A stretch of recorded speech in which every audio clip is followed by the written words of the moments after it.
Natalo ang San Miguel Beer kagabi dito sa TNT Tropang 5G.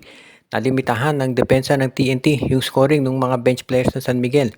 Si Troliano, si Jericho Cruz, maski na yung starter na sila Chris Ross at itong si Marcio Lassiter ay nahirapan talaga. Na-zero nga itong si Marcio Lassiter. At dahil dito, nagkaroon ng 1-0 advantage ang TNT.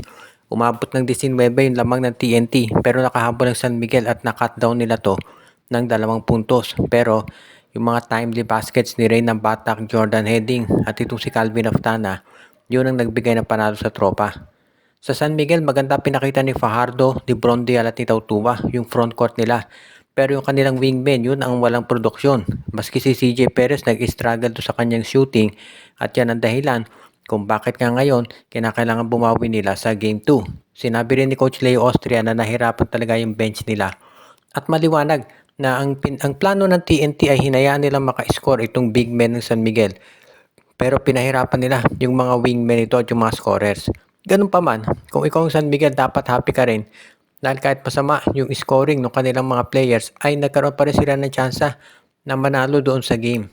So inaasahan ng San Miguel na babawi sila sa Game 2. Kung ikaw naman itong TNT Tropang 5G, ang gusto mo ma-maintain mo yung iyong momentum. Dahil nanalo ka sa Game 1, kinakailangan manalo ka rin sa Game 2 dahil nakita na natin may pattern itong San Miguel na madalas natatalo sa Game 1 sa mga serye nila pero nananalo sa Game 2 at eventually sila nananalo doon sa serye. Alam niyan syempre ni Coach Chot Reyes na kinakailangan nilang gumawa ng paraan para masigurado na dito sa pagkakataon na to ay hindi na sila mauulit. Kung ikaw naman si Coach Leo Austria, kinakailangan umpisa pa lang mabigyan na ng oportunidad yung bench players nila na mag-contribute talaga para maipakita kung ano ang kaya nilang gawin dito sa matinding labanan ng SMB TNT. Si Coach Yang Giao naman daw ay kinakausap na itong Barangay Ginebra para sa isang posibleng trade dahil naghahanap ng mga big man itong si Coach Yang na kanyang magagamit. Interesado raw si Coach Yang Giao na makuha itong si Ben Adamos mula dito sa lineup ng Barangay Ginebra at willing naman daw makipag-trade ang Ginebra para dito kay Adamos. Yun nga lang, ang hinihiling daw nakapalit ng kampo ni Coach Tim Cone ay itong si Jonald Clarito. So medyo mabigat yan dahil alam natin si Clarito parang Calvin Abueva ang laro niyan dito sa koponan ni Coach Yang Giao. So medyo mabigat yung asking price ni Coach Tim. Kung sakali na matutuloy itong usapan na yan, baka ang mangyari dito na itong si Coach Yang Giao makipag-trade sa Ginebra pero hindi lang si Ben Adamos makukuha nila. Baka magsama pa ng iba pang mga players para naman maging patas yung trade. For example, baka Ben Adamos at isasama si Jason David para dito kay Jonard Clarito. O kaya naman baka draft pick ang hilingin ni Coach Yang. Alam natin yan talagang specialty niyan, nagkumukuha ng mga draft picks. In any event, kung mangyari to, sa tingin ko maganda to para dito sa Barangay Ginebra kung makuha nila si Clarito. Dahil alam natin masipag to sa rebounding. Kahit para tong Scottie Thompson na kahit undersized to sa position niya, ang galing nito mag-rebound at yan talagang hinahanap ngayon nitong si Coach Tim Cone. Kaya nababagay sa Barangay Ginebra itong si Jonard Clarito kapag nakuha nila. Samantala naman si Ben Adamos, mabibigyan niya ng minuto. Dito sa kupunan naman nitong si Coach Yang Giao dahil alam natin, big man yan, merong tira sa labas. At yan ang nababagay dito sa kupunan ng Rain or Shine. Sa ngayon kasi, itong mga deals na mangyayari dyan, pwede nang gawin dahil syempre, yung mga teams na eliminated na, pwede nang makipag-trade. Kaya ito talaga ang inaabangan ng marami ngayon. Kapag natuloy yan, sa tingin ko, pwede talaga na magawa ito ng koponan nitong Barangay Ginebra. Aba, ano nga ba yung tsansa na itong si Jason Brickman daw ay mapunta dito sa Converge Fiberxers? Ang balita daw ay ayon dito sa PBA Insider, yun daw ino-offer na salary ng Meralco dito kay Jason Brickman ay mas mababa pa dito sa nakukuha niya mula sa Abra. Kaya syempre, hindi kontento si Brickman dyan.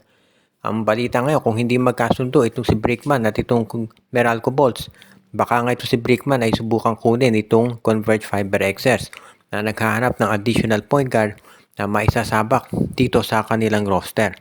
Kung sakasakali, magandang addition talaga tong si Jason Brickman dito sa Converge dahil isa yan dito sa mga international players talaga na malayo na ang narating, sabi nga nila, at pwede talaga yan dito sa Fiberxers at malaki maiitulong.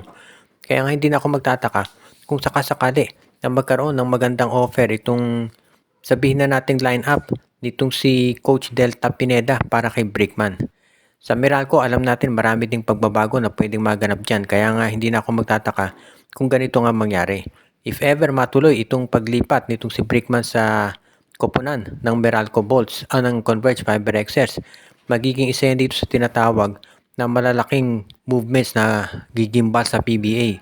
Dahil kung meron kang Juan Gomez de Leaño at meron ka pang Jason Brickman, medyo matindi-tinding kombinasyon yan at yan talaga ang iniintay ng karamihan na pwedeng mangyari dito. Kaya nga nasisiguro natin na hindi pa babayaan yan nitong si Coach Delta Pineda yung ganitong oportunidad. Kapag nagawa na nila at nahanap na nila yung kanyang tsansa, masisiguro natin na talagang ito ay magiging isa dito sa kaabang-abang na developments para sa mga fans ng Converge. Si Jason Brickman, 34 years old na yan, alam natin lahat. Pero ganun pa man yung experience niyan makatutulong dito sa Converge Fiber Xers para maging mas malalim yung kanilang playoff run sa next conference. Ito namang si Charles Chu ng Phoenix Fuel Masters ay nagpapahiwatig nga ba na makukuha nila si Greg Slaughter. Alam natin na itong si Coach Chu ay gagawa ng revamp dito sa Phoenix. Tinrade na nga, balak daw i-trade itong sila Jason Perkins, Tyler Tio, Richie Rivero at itong si Ken Taffin. At maski na yung mga matagal na nilang players, pinakawala na sila Joseph Taha, itong si RJ Hasul, JJ Alejandro, si Sean Manganti. Mga free agents na lahat yan.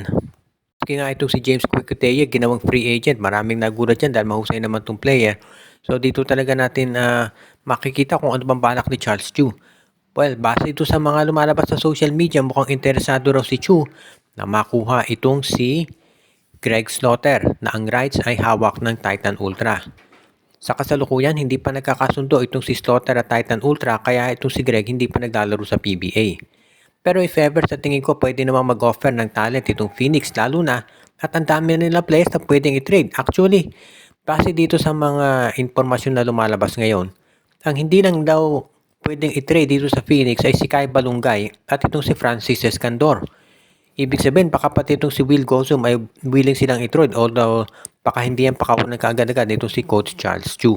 Kaya nga dito natin talaga makikita kung ano yung magagawa nitong si Greg Slaughter kapag siya bumalik na dito sa PBA. Siyempre, meron niyang gustong patunayan at dito naman sa Phoenix Fuel Masters.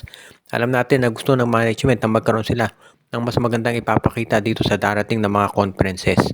Kaya nga very exciting times ito para sa PBA. Hindi lang dahil dito sa finals ng San Miguel TNT. Kung hindi, marami pang pwedeng mangyari dito. Kaya kaabang-abang talaga to para dito sa mga fans ng Phoenix. Lalo na matagal na sila naghihintay ng development talaga dito sa kanilang roster.